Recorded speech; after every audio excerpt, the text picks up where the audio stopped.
So in summary, this is why our current system is broken. Our current system is based on the same model that's proven to be unstable throughout the last 2,000 years of history. In the global economy, everything is linked together, especially the dollar.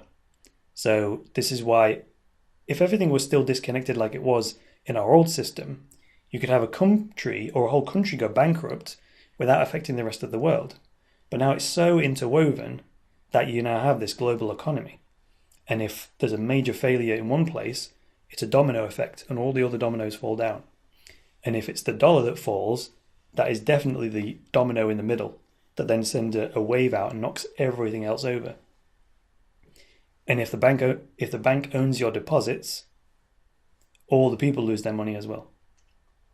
So the whole system is based on trust, which could disappear in the blink of an eye.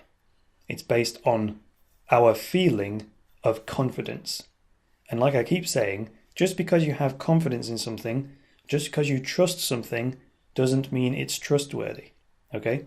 If you're dating someone, if you just start dating someone who is a lifetime cheater, but you've only just met them, if they come across as a very trustworthy person, you trust them, right? The truth is, they have a 99% chance of cheating on you.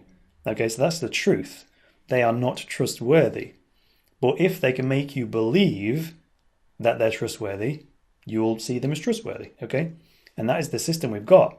Most people believe, and it's only belief because of what they've been told, they believe that banks are stable and trustworthy. That doesn't necessarily reflect the truth.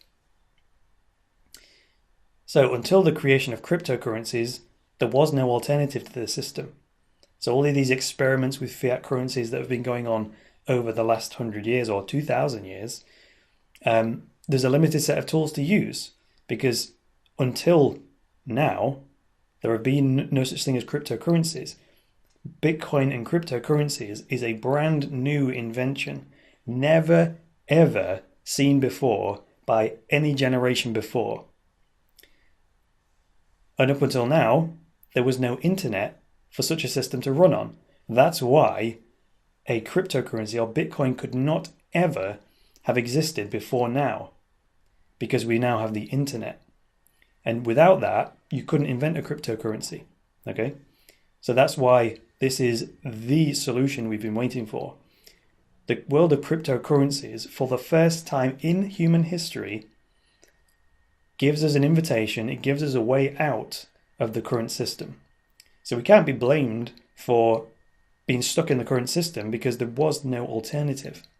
Now there's an alternative, which is why we call it the digital money revolution. So that's all for this lesson on why our current system is broken. So let's move on to the next lesson, and until then, bye for now.